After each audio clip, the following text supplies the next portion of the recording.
parcours à l'installation est exigeant, quelle que soit la voie choisie. Il faut jongler entre les délais administratifs, la création d'entreprises tout en travaillant avec le vivant dans un contexte de pression foncière et d'adaptation au réchauffement climatique. Je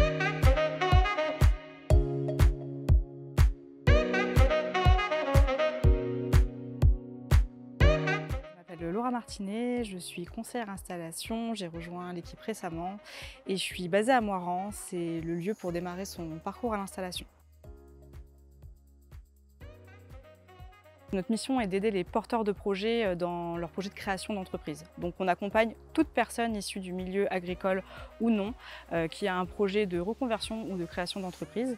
Donc pour ça, on a différents conseillers en évolution professionnelle. C'est un dispositif qui s'adresse à toute personne salariée, cadre ou indépendant. C'est un dispositif qui permet d'avoir un espace où on peut prendre le temps pour poser les choses, avoir un temps d'écoute et de construire en fait son projet de reconversion professionnelle. On a aussi créé différents ateliers, notamment pour les personnes qui sont encore en émergence d'idées. Pour ça, on a créé un espace dédié qui s'appelle l'atelier Starter, qui a lieu à peu près une fois par mois. On organise chaque mois aussi des séances collectives qui s'appellent le point accueil installation. Donc là, c'est pour les personnes qui ont décidé de s'installer et donc c'est un dispositif qui permet d'avoir en fait l'ensemble des informations du parcours à l'installation. À partir du moment où le porteur de projet a un projet qui est bien défini, c'est-à-dire qu'il a trouvé son lieu, qu'il a acquis de l'expérience et qu'il a fait les formations et qu'il veut s'inscrire dans une installation avec une demande de DJA ou simplement avoir des droits à la formation, il faut passer par une étape clé, le PPP, que nous animons à la Chambre d'agriculture.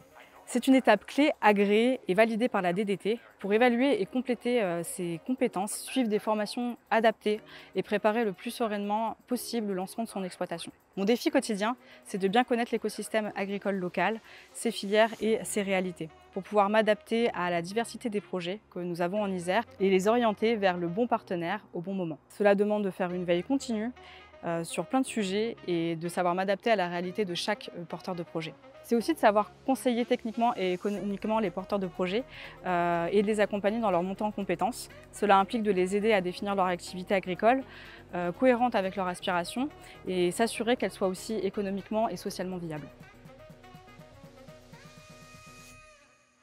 L'atelier Starter, c'est une belle réussite collective. Elle reflète les valeurs de la Chambre d'agriculture de l'Isère, être un acteur de proximité et engagé.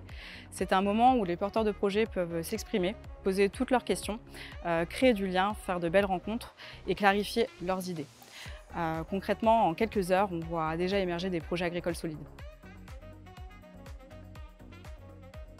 Le département de l'Isère, c'est un endroit hyper riche en termes de paysages, ce qui fait qu'on a des projets agricoles hyper diversifiés. Et ça, c'est vraiment notre force et notre richesse. Mais si vraiment je devais choisir un endroit, je dirais que mon endroit préféré en Isère, c'est le Trièves et ses alentours.